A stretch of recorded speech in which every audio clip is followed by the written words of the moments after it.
Guess it's been a good time for the family, right? What's this little stretch been like, right? Well, you guys both getting ready for big fights. Yeah, it's really inexplainable.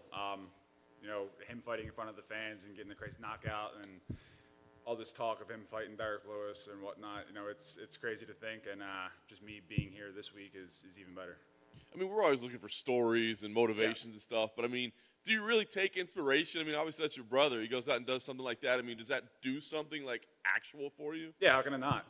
I see him go in there and knock out the number 7 guy, and it just makes me even more confident in myself, and I'm competing with him in the gym every single day.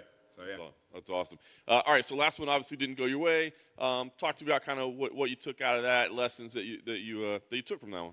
Just that I can't really show up, and no matter how I feel throughout the day, I can't show up and expect to win. I have to go out there and actually put my foot forward and put an effort into it to winning.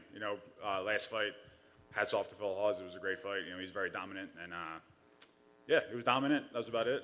I just have to go back to the drawing board with my coaches and figure everything out that I messed up on. But we did that now for this camp, so it was good. Okay, is that like a situation like just being like in the moment or whatever? I mean, you say you can't just show up and win, right? Yeah, you just have confidence, and you think that you're unbeatable, and even though you win one fight, you think you're the next superstar and everything like that. And I think it just kind of got to me. Showing up in the next fight, I didn't have the nerves that I usually get when I warm up for the fight. I felt good. And I wasn't nervous, but I think you need those nerves. If you don't need those nerves, if you don't have the nerves, then something's up.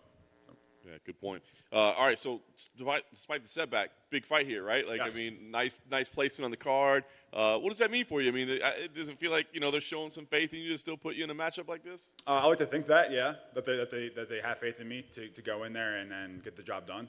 And I plan on it. It was a big surprise to me that I got the fight, but I can't say no to the fight, and I was going to say no to anybody that they gave me. So if it's him, if it's Kevin Holland, number 14, it's number 14. Yeah. What do you think about Kevin as an opponent? Kind of an interesting guy, right? He's had some great moments. He's had some setbacks recently. What do you think about him as an opponent? The fans love him. He's a guy that's in there to talk, and that's what the fans love. He's a very good fighter. A lot of people kind of think he has terrible wrestling defense and all this stuff, but I think he's good. I think he's decent.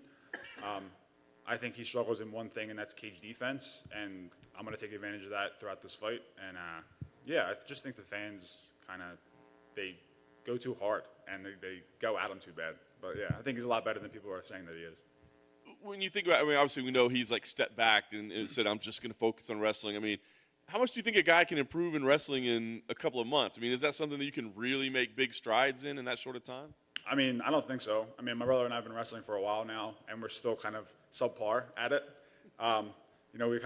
We go in there and we just drill, and it's still very hard to get the takedowns live and defend live and everything like that when you're going against an experienced guy. And I think that's Kevin's kryptonite right now. So.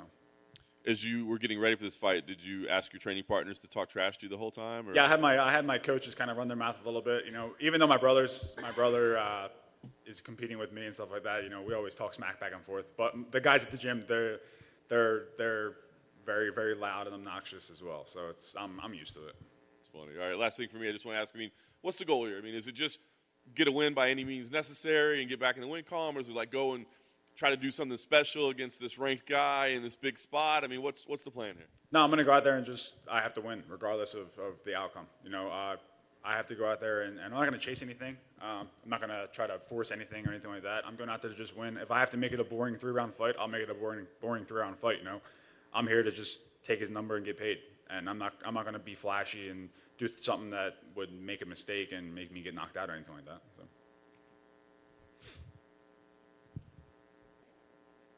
Did your brother sign the contract yet? Can you break some news for us? My client refuses to answer any questions right now.